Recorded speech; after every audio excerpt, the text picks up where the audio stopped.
all of a sudden I said to myself, is everything in society explainable in this way? And then I realized, oh my gosh, if it is, then our entire moral code has to shift. This is StarTalk. Neil deGrasse Tyson here, your personal astrophysicist. And I got Chuck Nice with me. Chuck, how you doing, man? I'm doing great, Neil. Thanks for asking. Okay, Chuck Nice, a professional stand-up comedian, an actor. Here's a subject we haven't yet tackled. Okay. It's the subject of free will. Yes. It came up in the edges of... Yeah, I was going to say, we've tinkered around the edges. Just the edge. And we couple conversations with Brian Greene, couple conversations with Heather Berlin, a couple neuroscience conversations that we got another neuroscientist here, Robert Sapolsky. Ooh. A neuroscientist, biologist. He's a professor of biology, neurology, and neuroscience, and neurosurgery. Ooh. Can you be any more neuro than that? I think that's all the neuros. I think that's all the neuros. or neurotic. That's the one.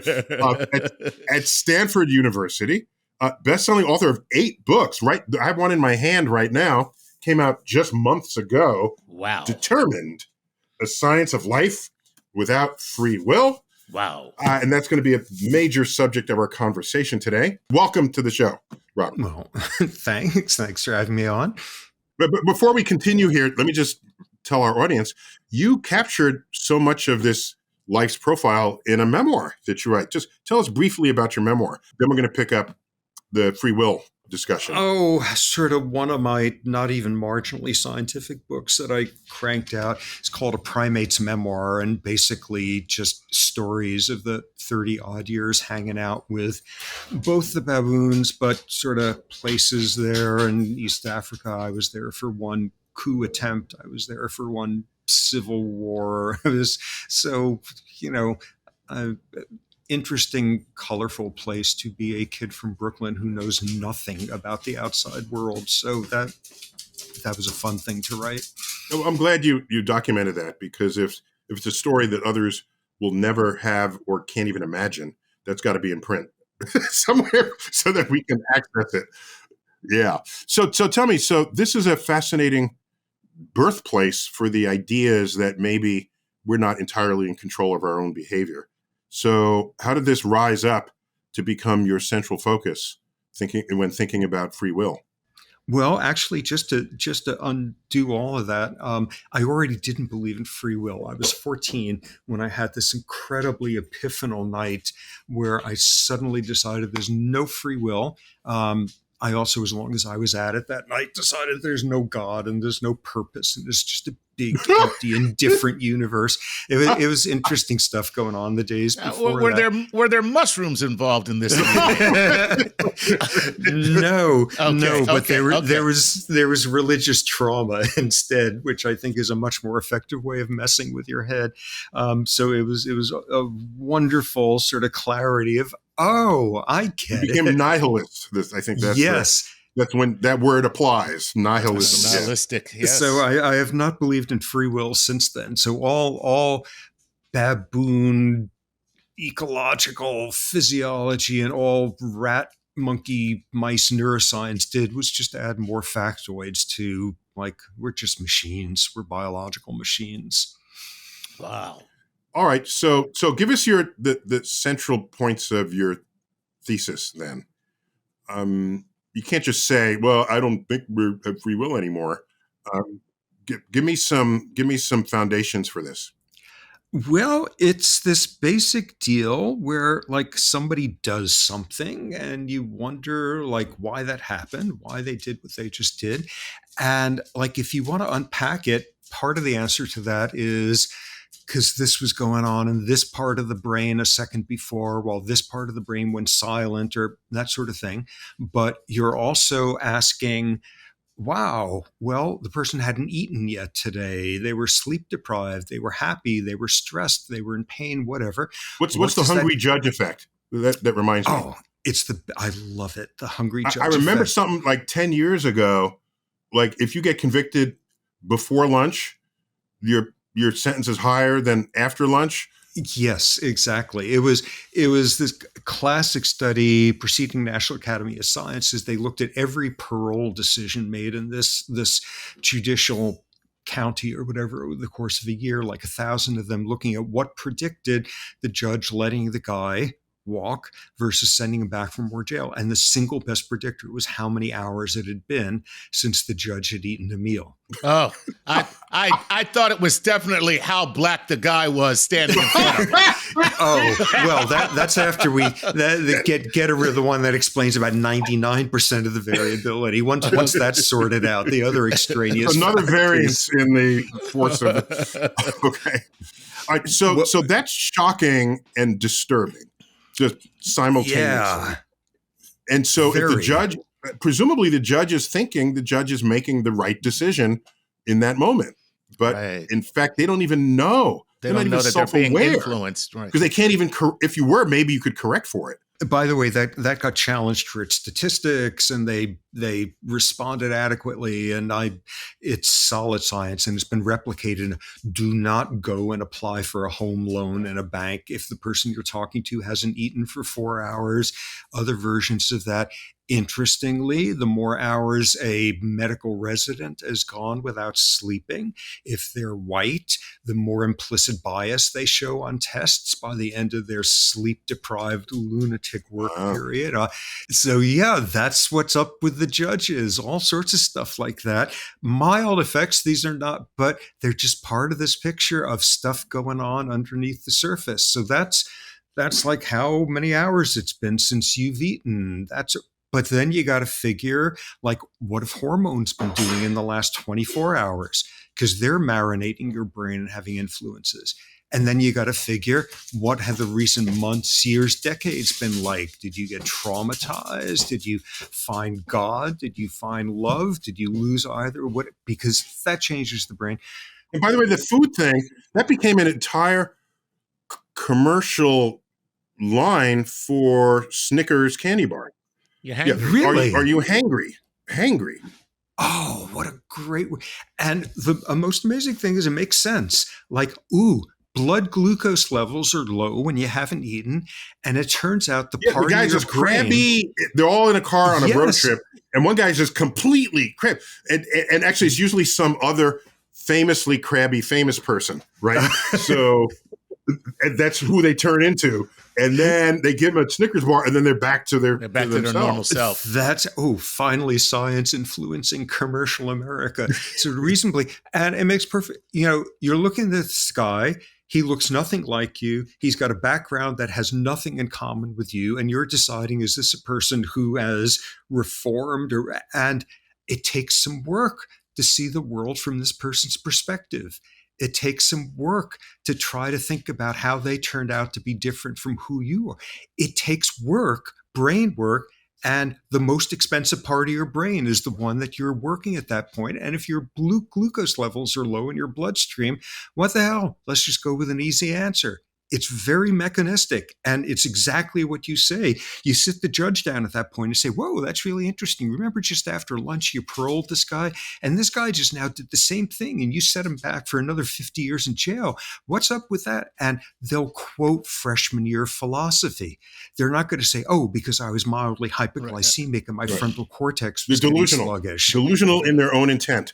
Yes. Yes, exactly. Yeah. So the big takeaway here is, if you are ever before any judge, make sure that you offer them cookies before they. Exactly. And the other advice is find a way to mention that it's your birthday. There's even been a study showing judges give slightly shorter sentences if they're aware it's the defendant, not if yesterday was or tomorrow was. It's got to be the day. Terrible social conflict. Conflict number one, we need to protect society from dangerous, rapacious people. Conflict number two, be nice to people on their birthday. And somehow it balances out and you get a slightly shorter sentence. By the way, I fully embrace everything you've said. And I've done some recent amateur thinking about free will.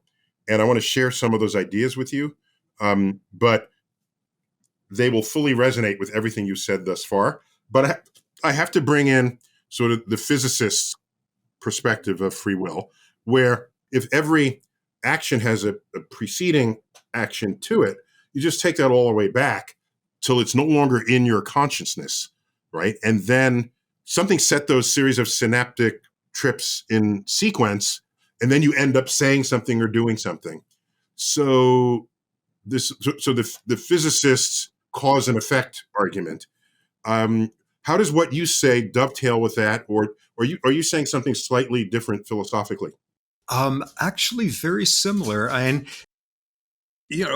behavioral sciences, biology, whatever, made this major discovery recently, by which I mean somewhere in the last couple of centuries, which is something happened because of what came just before that. And that happened because of what just, and that whole deal. I freak out when we've gotten anywhere near the Big Bang because I understand zero about that. But at the very least, and how do you turn out to evolve into the sort of species you are? Yeah. You look at everything and it had a deterministic root. Yeah, but okay, so there is the physics, physiology, philosophical argument that you just gave, and I don't think there's a good argument against it. And let me just expand a little bit for those catching up. The concept of chaos is not just disorder.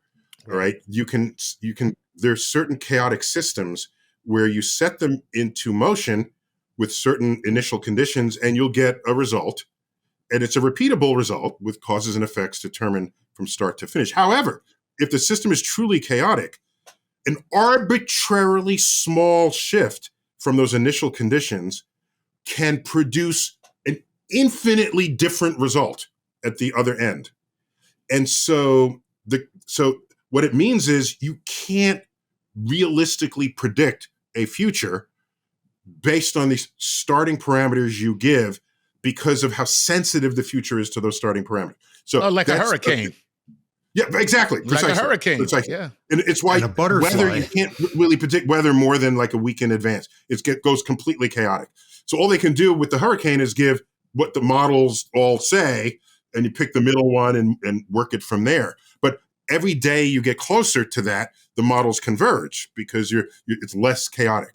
So my question back to you, which you've surely gotten this before, is, okay, philosophically you can say what you did was predetermined, but the way we experience life, we feel we have free will. And isn't that good enough? No. And not only isn't good enough scientifically, it's an awful thing for how life is for lots of people to believe in free will that isn't there, because you give somebody a sense that they had control over how things turned out. Forget predicting the future. It changes society. It justifies an awful lot. Well, put it this way. Once you buy into my deal that there's no free will, and when you look at all the biological stuff going on, from like when you were single fertilized egg cell and everything thereafter, when you look at all that stuff, that's no the beginning, right there. That's when you were born. No, you were zygote. Yes, right. Because that actually has a huge influence on stuff.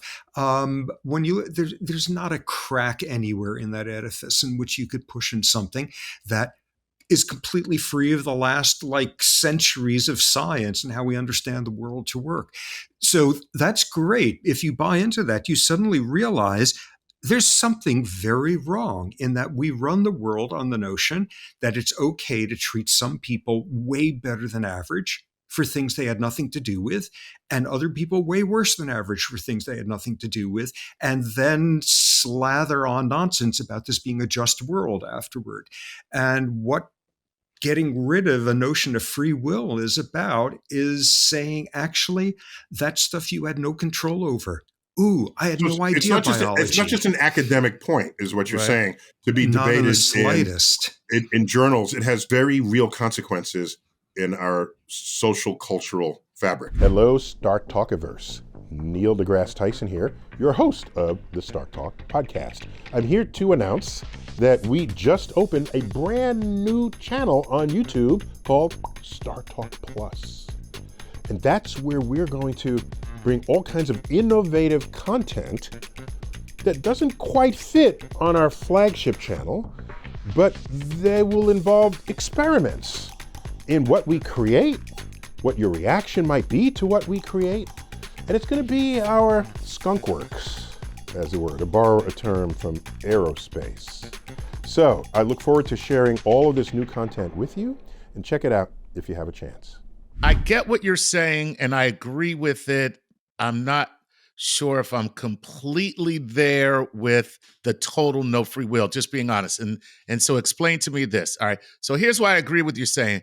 I have a friend of mine, Dr. Mike, had a patient who tried to sell their baby. Okay.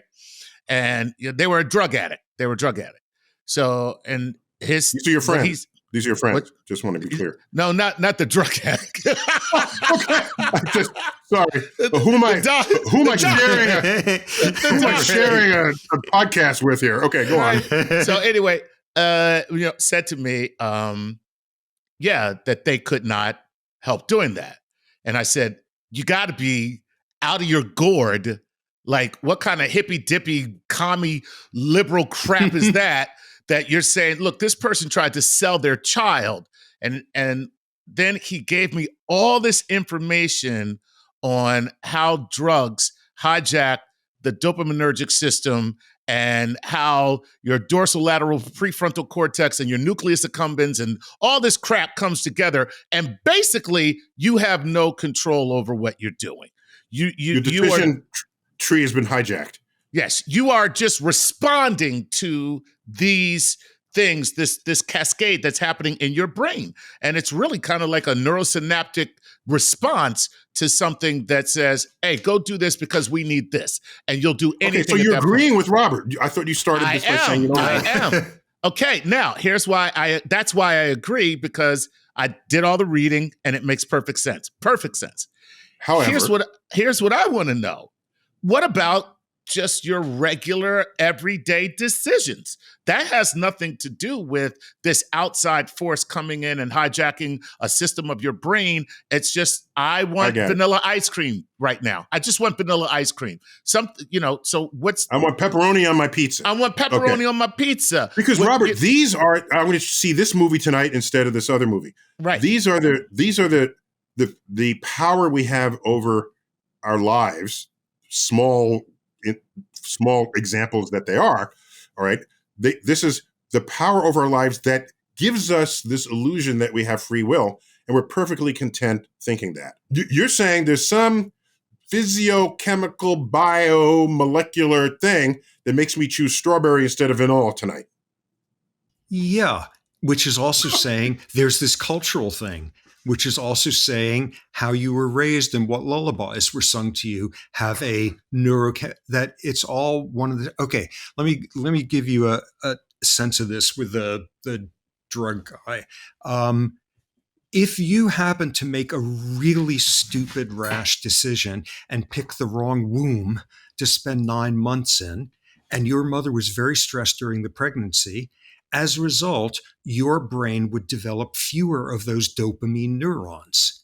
Mm-hmm. And as an adult... Okay, so this is an epigenetic thing going on here. Epigenetic, exactly. A part of the brain called the frontal cortex has to do with reining in your imprudent urges and stuff. By age picked the wrong 5... mother. Yeah, your mother's socioeconomic status by age 5 has already influenced the rate at which this part of the brain has developed. Wow. Every step thereafter, and it's just one piece leading to another to another. Okay, so something like you pick vanilla instead of strawberry, or what we're caught in there is exactly what you we're alluding to. You sit there, you make a decision, you have a moment of intent. You're consciously aware of the intent. You know what the outcome's likely to be. Most importantly, you don't have to do this. There's alternatives. And that sure seems like free will. And that has nothing to do with free will. Okay. Because the only thing to ask at that point is, so how do you turn out to be the sort of person who would want vanilla over strawberry at that point? You know what I'm going to do, Robert? Next time I'm in an ice cream shop, I'm going to say, let me see, do I want vanilla? No, I want strawberry. Then, right when they're ready to scoop it, I walk out and say, I don't want any ice cream at all. And that'll totally confound your entire theory.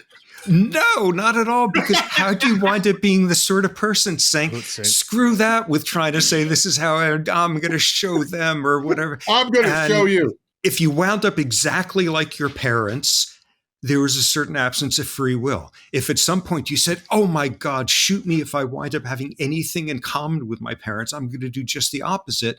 It's the exact same absence of free will and any version of that. You just happen to be someone who decides, ooh, I have a theory what this researcher is up to, this psychologist. I'm going to intentionally tell the opposite because I've got authority figure issues or because I'm cranky today and my underwear is too tight or who knows, whatever the impinging, what made you who you are at that moment. Okay, Robert, so first, let me just preface all this with saying I completely agree with you. And all of my recent thinking aligns with this, and I want to share it with you, just so I can hear you say, Neil, you're like right on cue. I want to be able to hear you. I need that encouragement. But if this is an hypothesis that is strongly supported by observations, what would have to happen for you to say, I guess my hypothesis is wrong? Because if anything anybody says or does, you count as evidence in support of your theory, then the theory isn't testable. And if it's not testable, you're accepting everything as evidence. Oh, that he did that, I'm right. They did the opposite, I'm still right. You chose a vanilla, I'm right. If you're right for everything, how am I going to know if you're ever wrong? Here's how you falsify it. Show me, and at this point, like everyone says, oh, prove to us there's no free will. Prove to us there's no Easter bunny. Prove to us that like there's, until you turn around, there's somebody creeping up behind you. Oop, they disappeared. That absence of proof of absence, that whole deal. By now, the onus is on people saying there's free will, and this is what would falsify all of this. Show me a neuron or a network of neurons or a brain that just did something and show me that it did that completely free of its history. It wouldn't matter what the other quantum neurons. Physics, that happens all the time. I mean, you have particles popping in and out of existence. There's no known cause for it. It just is, right? Yeah. This is where I get conniptions. When quantum physics is wonderfully relevant to quantum physics, it's got squat to do with free will issues because it's like, what is this physicist at MIT, Max Tegmark, has calculated 23. We've had Max. We're friends with Max. Go on. Okay. He's counted 23 orders of magnitude that an indeterminist subatomic effect would have to scale up to influence the behavior of a molecule. It doesn't scale. Okay. It gets I did not know that. Yeah. Very, very important. I did not know that. That should shut everyone up who's trying to explain consciousness with quantum physics. Exactly. But it hasn't. Because if they find a way where somehow magically it bubbles up, what you've just explained is a mechanism for randomness, for random behavior, not like the moral system you've had since you were in your diapers and the consistent. So and even if we went there, it's not. It's random. Okay, and it's still not really in our control because it's random. Exactly, and that's not what we're looking for. We're looking for, you get somebody's funeral, and what do? Is they trot out their oldest friend who gets to say, wow, even when we were in kindergarten, they were already like this. Consistent. You're not going to get consistency like that. You're not going to get like a stable moral compass or something out of quantum randomness. And every model out there, yes, you get randomness. Exactly. Yes, that's not where the issue plays out. Best explanation I've heard ever. Okay. So are you saying neurologically? Because I'm still stuck on the vanilla ice cream. I mean, I appreciate the quantum physics, but I'm trying to figure out yes and no, up and down. So are you saying that our brains are ramped up with intention before we even enter the circumstance to say vanilla or chocolate? There is something happening neurologically that has already put us at that precipice and then pushes us to that place. from stuff that went on a second ago A to second back ago when to- you were a fetus and everything in between. And got you. that's exactly it. Because all you are, okay, here's my, like, embroider this on doilies. We are nothing more than the biology over which we had no control, and its interactions with environment over which we had no control. And that's why we are who we are.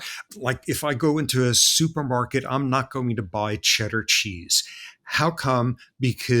Probably because some of the genetics of my taste buds, but also because when my wife and I first got together, because I had been a vegetarian in college, and thus all you ate was like large blocks of cheddar cheese because they had not discovered vegetables yet at that time. Like, this was and she said, "Oh my God, that's a saturated fat. That's incredibly bad for your health." And I was changed as a result. And what we know is the biology of it even involves, like, change the makeup of my gustatory receptors in my tongue as to what tastes good now. All of this stuff, all of these pieces come into place. And the challenge winds up being, show me that this person would have done the exact same thing if they had different genes, they had a different fetal life, if they got raised in a different neighborhood by different parents with different culture, all of that. And if they had had a different breakfast this morning and all that stuff. And okay, I still need to get this compliment from you. So here are my recent thoughts. Okay. Here we go.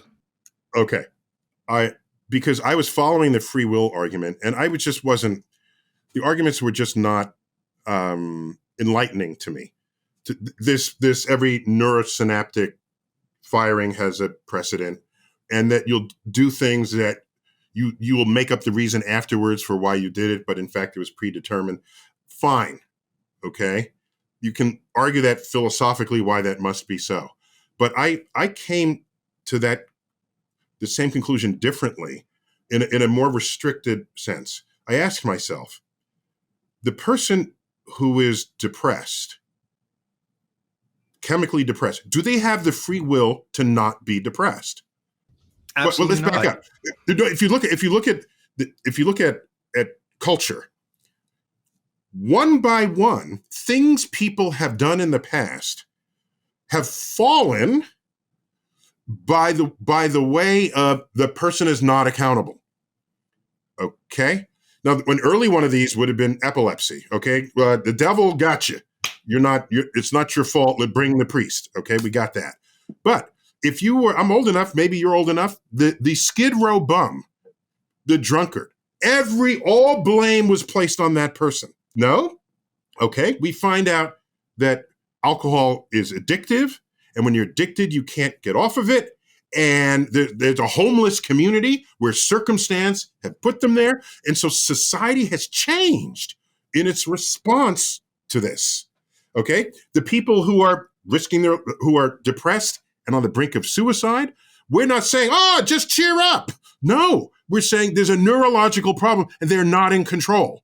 And the instant before they jump off the bridge, do they have the free will to not jump off the bridge? And as I went through this mental exercise, more and more of society ended up folding into this mindset.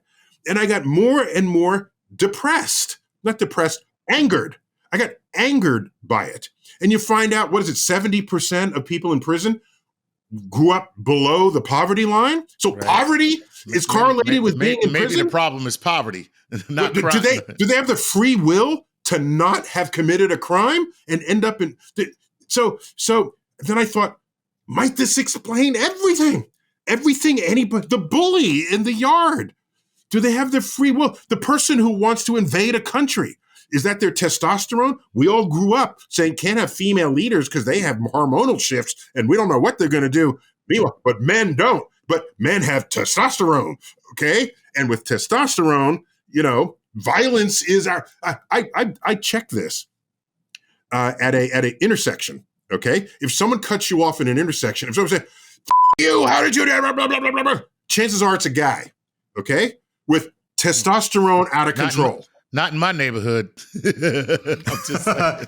Oh, we got some rough women around here. is that what it is? Okay. So the men historically have not been honest about what role testosterone plays in their proclivity to commit violence, for example. Okay. And so all of a sudden I said to myself, is everything in society explainable in this way? And then I realized, oh my gosh, if it is, then our entire moral code has to shift. It has to, it's not a matter of punishment, it's a matter of nurturing and understanding. So let me pivot now to you and say, if we agree, and I think we do, that you're right, how does society need to change? Massively. Totally. Because when you think this The through, compassion machine has to be put into effect. And you're not getting that in conservative politics, right? Conservative politics. yes, exactly. But if you're really going to test it, you got to see if somebody's willing to feel compassionate about how Donald Trump became the person who he is.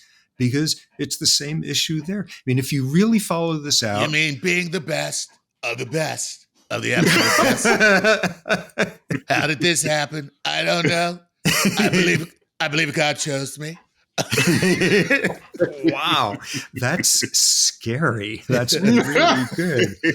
And blame and punishment make no sense. Praise and reward make no sense. Meritocracies make no sense. Criminal justice makes no sense. Feeling like you have earned anything makes no sense. Hating somebody makes as little sense as hating an earthquake. All of that. That's the only logical point you can get to. And I've been thinking this way since I was 14, and I can actually function this way about 3 minutes every other month.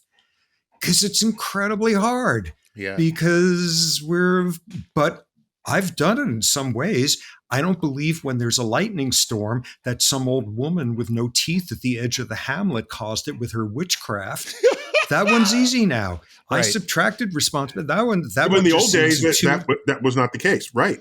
Exactly. Yeah. And when you and I, Chuck, you appear to be too much of a youngin' for this, but Neil, when we were both young, if when we were in elementary school, if you had the kid sitting next to you was just not learning how to read, and they just weren't paying attention, and you know what the attributions were, then this kid, they're not motivated, maybe they're not so smart, they're lazy, they just don't pay attention. Put them in the slow class with the short bus, Exactly.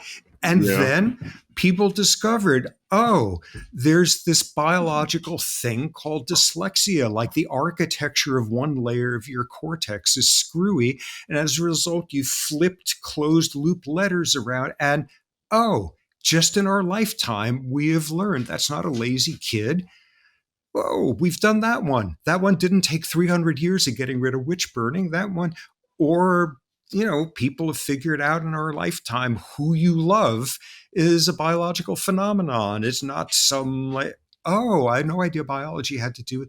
So we're slowly getting better. And at each one of these steps, we figured out schizophrenia is not caused by mothers who unconsciously hate their child. Autism is not caused by mothers who are incapable of love. It's a neurogenetic developmental disorder. We figured that one out. And hundreds of thousands of women who spent their whole lives being told by every expert out there that they were the cause of their child's schizophrenia. Suddenly, this isn't depressing. This is liberating. Every time we've done this, it's become a more humane place. Yes. And even, and of course, I remember seeing a film from the early 60s where someone was addicted to drugs, and it was a drama. He was addicted to drugs, and he said, I'm a junkie and I can't stop it. But the resolution of that story was the cops came and arrested him. Today, that's unthinkable, right? If someone says, I'm a junkie, I can't stop it, you don't arrest them, you help them, right? And that's a compassion. Wait, what country are we talking about here? Exactly well, if you say that from your men's club where you've had a little bit too much vodka, then they send you to a nice, expensive rehab program. If it's out on a street corner, maybe something different. Have you ever wanted one of your questions on the universe answered? We all have questions about the universe. From black holes to quasars, quantum entanglement, wormholes. There is no end to the depths of cosmic curiosity. Well, the entry level of Patreon membership with StarTalk gets you just that. I think it starts at $5 a month. You have access to the question line that reaches our Cosmic Query programming. And not only that, we produce a special Cosmic Queries installment just for Patreon members. So if you weren't the director of the Hayden Planetarium, what do you think you would be doing? What? Okay, but this had to be another universe. It wouldn't happen in this universe. Okay. I'd be a songwriter for Broadway musicals. Ooh! So that's the entry level, and the perks ascend from there. There's a level, in fact, where we send you an autographed copy of one of my latest books. Right now, it's Starry Messenger, Cosmic Perspectives on Civilization. And it's signed with my fancy fountain pen with purple ink. So I invite you to just check the link below. And all of that money goes to our ability to experiment with new ways of bringing the universe down to Earth. So thank you for those who have already joined. And we welcome others to participate in this grand adventure of what it is to bring the universe down to Earth. As always, keep looking up. If someone is self-aware that they need help, that we don't deny them the help. I mean, this is an evolution of our cultural response to people who are not entirely in control of their own fate. So, and I get it. I mean, I don't disagree. I think what scares people is they start thinking about the consequences of this. And because I was just thinking about, okay, so what about responsibility and what do you do if people can just do what they want? But then it just popped into my head while you guys were talking. What if I were able to do anything I wanted? Anything. If you told me I can go out and do anything I want with no consequence, what would I change? And the truth is, very, very little. I would not go out and kill anybody. I would not start doing drugs. I'd pretty much still be the exact same person I am right now, even if you gave me the ability to do anything that I wanted. It wouldn't lead me down this path of, and now I'm just going to become the most decadent, most evil, baboon-like person that I can possibly become. I mean, like the laws were the only thing preventing you from committing crime. It's not just the laws. It's my place in society. It's my commitment to being a citizen. It's all these other things that make me me.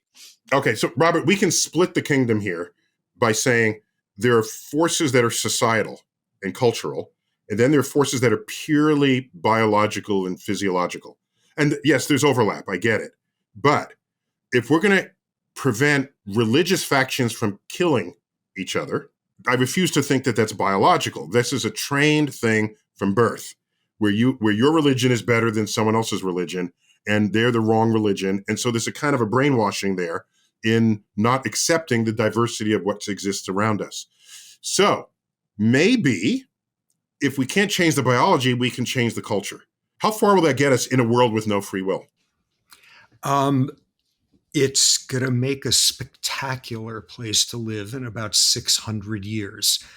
It's going to be long. It's a long. First off, I'm obliged, or I have to give up my pedantry license to say, "Oh, Neil, that's a false dichotomy between culture and bio." It's one and the same. Like your mother was from a collectivist culture versus an individual. No, I say there's overlap. There's overlap, of course. I'm not denying that. But what I'm saying is, what has to happen in this world if we cannot change our physiology to make it safer for us all and more of a utopia that you have imagined? Change the educational system? Let everybody free from the prison system? No, of course not. Of course not. You can't have dangerous people running around, but we've figured out ways to deal with dangerous people who are damaging for reasons out of their control and to protect society from them. Here's a great example. Your kid is sneezing. Your kid has a nose cold. And what you do is you keep them home from kindergarten tomorrow because there's a preemptive law. Please, if your kid has a cold, don't send them so they don't get everybody else sick. You quarantine, you constrain your child's behavior, but you don't then tell them that they can't play with their toys that day because they're a rotten person for sneezing.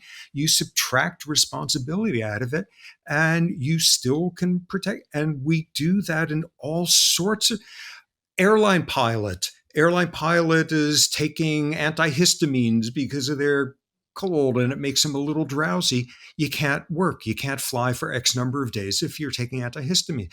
We can build a world in which we protect people from damaging folks and hopefully along the way recognizing how people became damaging. And you, while subtracting out responsibility and moralizing and sermoning at them, and because you could see biologically where things went wrong. And you can see where culture comes in. Okay, so like great example, the schizophrenia thing. People started figuring out in the 1950s, scientists, that schizophrenia wasn't caused by bad mothering. It was caused by neurochemistry. And it had zero impact on psychiatry and family members of people with it had no impact at all until something amazing happened in the 1980s. Phil Donahue was the Oprah of the time, who turned out he had a relative with schizophrenia, and he invited on the talk show host. Phil Donahue, very persuasive biological psychiatrist who did something amazing. He held up some of the first brain scans that were just being published at the time, showing structurally there's differences in the brains of people with schizophrenia. And whoa, look, you can look at the picture of it. And that was the transformative moment.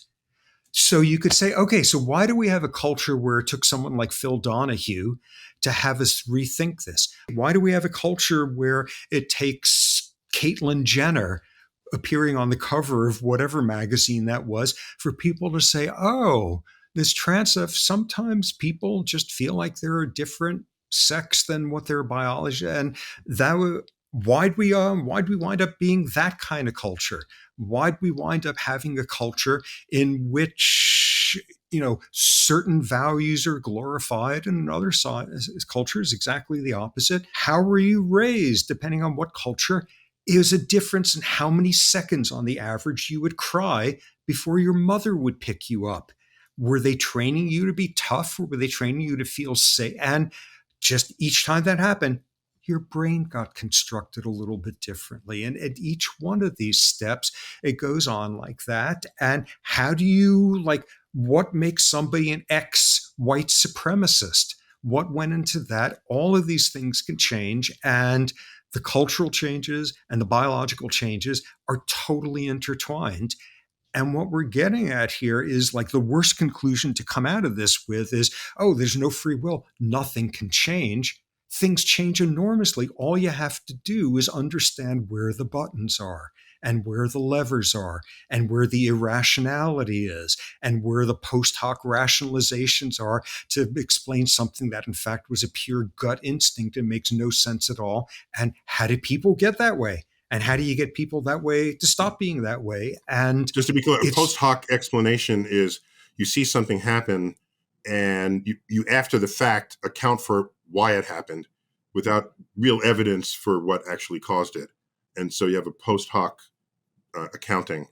And there's been a lot of that in the history of civilization. So if I'm hearing you correctly, you're kind of saying, let's look at these social ills and maladies with an eye towards restoration and compassion and restoration, as opposed to punitive measures only, which is what we do now. We just go, we're going to punish you, and that's it. And normally people go to jail and come out worse criminals, better trained. Right, they're trained to become criminals. Yeah, exactly. And you can use punishment and you can use reward as instrumental tools, because that's a good way to make organisms change behavior. But the notion of them being virtues in and of itself are ridiculous. And yeah, it makes no sense to hold somebody responsible either for the fact that their unbelievably awful upbringing resulted in someone with a really impaired capacity for empathy and feeling somebody else's pain, or the fact that somebody's really privileged upbringing produced somebody who gets really good SAT scores and know how to write a 5-paragraph essay and get into a prestigious college. Like in both, there's no intrinsic virtue in how any of us turned out, and there's no intrinsic earned or entitled. And that's hard as hell to subtract that out. And what I've seen is, yeah, that's really scary in terms of saying, oh, what are we going to have criminals running around in the street, and what do we do with criminal justice? It's going to be a lot harder for people like us to instead say, oh, I actually haven't earned anything with my work ethic. I actually haven't earned anything with my good SAT scores or my corner office or my amazing salary. It's going to be much harder to undo the meritocracy end of it, because anyone who's sitting and listening to like ridiculous stuff about cosmology and stuff, they're one of the lucky ones. They learned how to read. They're probably not homeless. We're the lucky ones. And if there being no free will means, bummer, my CV maybe isn't as impressive as I used to think it was and doesn't indicate I'm a much better human than average. And we're the ones who we're in the subset where we are treated better than average in society. Like when they come up with a vaccine. Say, well, I worked hard for this. I worked. Exactly. You had that roommate who no doubt went out and got falling down drunk that Saturday night, and you studied instead and you earned this. And yeah, you learned something different. Your brain did gratification postponement differently because of this, that, and the other thing. Here's something I do tell people. People say, how'd you write so many books? My answer is, I probably watched less football than you do. How'd that turn out?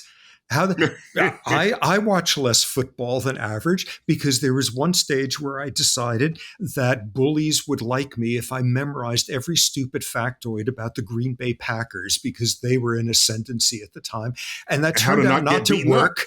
Yeah. And that turned out not to impress them in the slightest. They didn't get, and okay, so football is not the route towards I lost interest in football. That's why I don't watch football, because knowing, Vince Lombardi and his golden rule or whatever. Well, yeah, all of these things come from somewhere, and we turned out who we are. And for most people, we're claiming they're responsible for stuff that didn't turn out very well, that they in fact had no control over. By the way, I watch football because I have to support anything that keeps what could be murderous barbarians off of the streets of our country. Because I don't know if you've seen these guys, but they are scary. And the fact that we give them lots of money to, run into each other instead of us is fine with me. Just a couple of more sort of points to close this out. So you would say then that people might have a susceptibility, biophysiological susceptibility to addiction, to joining cults, to belief systems, and there's a certain... to working hard. Innocence might not be the right word, but a certain unaccountability to that. That's a fair statement, correct? Yeah. And other people wind up with a proclivity for feeling other people's pain, or being able to look past superficial explanations, or reflect on things and respect the process of reflecting on things. And yeah, the good sides, the bad sides, it's all how we turned out, and it's stuff we had no control over. Okay, so if people read your book, Determined, okay, just came out a few months ago. Do you really think it would take 600 years to reach that? I mean, if I look at the pace of social cultural change, it's faster than that. I would like to believe that the depths of compassion that a society without free will promotes is something that would come to us much sooner than 600 years. Maybe I'm more pessimistic than you. We figured out, witches don't control the weather, and it's a bummer to burn old women at the stake. Yeah, we got that one sorted out. Yeah, okay. We sorted that one out. It was 50 years ago We that figured out someone would be epilepsy. doing- We figured that out. We're kind of figuring out that there's a biology to obesity and people who have trouble Yeah. feeling a satiation signal. And it's not because they secretly hate themselves. They've got screwy receptors for some satiation hormone and they're hypothalamus. And we're doing that stuff all the time, but we got a long way to go with it. And, as I Okay. said, I think this way all the time, but I can actually act on this for 2 seconds at a time. Somebody cuts me off in traffic. I think they are a vile human who deserves to burn in hell. Someone tells me like, ooh, nice sweater. And for a few seconds afterward, I think I am intrinsically a better human than average as a result. And then think about it a second time and a fourth time and a 10th time. And when you next feel like judging somebody, do that. And when you next feel like you earned the right to be at the front of the line for the next vaccine, think about it a second and 10th time as Right. well. And baby steps. Well, for those only listening to this podcast, our guest, Robert, has a full-up Santa Claus beard. So I'm trying to think, given your free will hypotheses, would you make a good Santa Claus or a bad Santa Claus?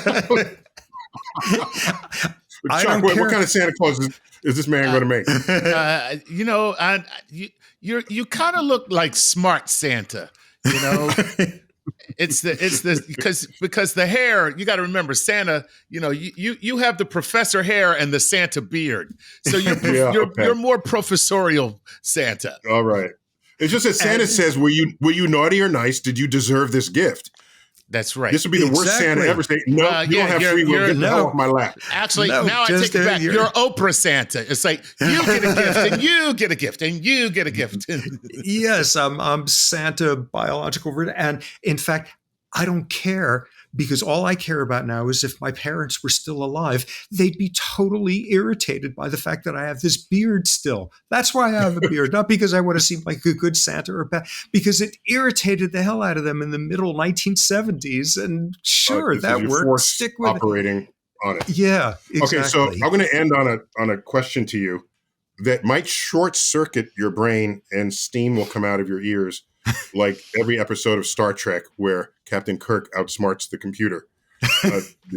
Okay, so if I tell you that I don't agree with you, that we all have free will, then I'm not in control of the fact that I am telling you we all have free will.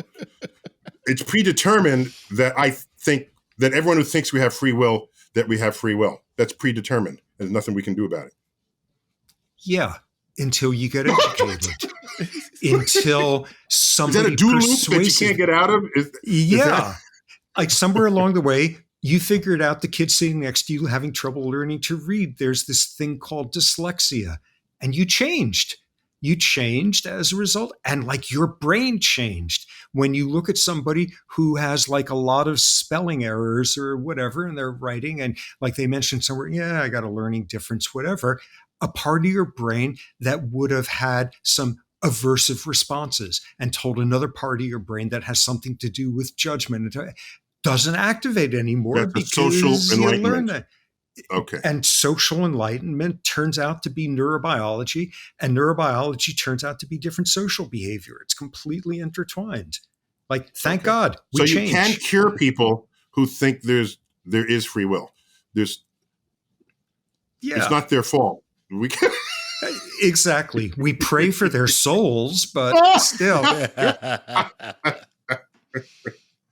All right, dude. Robert, this has been a delight. This book, oh my gosh. Some people write books just because they can write a book. This one has the power to shift the center mass of civilization in ways that it's already moving in that direction, but maybe too slowly. And with a deeper understanding that you're providing us all, perhaps we can achieve this utopia much sooner than I don't have to wait another 600 years, analogizing today to the witch burnings of 600 years ago. I'd like to think we're on a faster track than that. Let's hope so. Robert Sapolsky, thanks for being on StarTalk. Chuck, always good to have you, man. Always a pleasure. This is Neil deGrasse Tyson, StarTalk. This is an edition on free will. a long overdue conversation. Thanks for listening.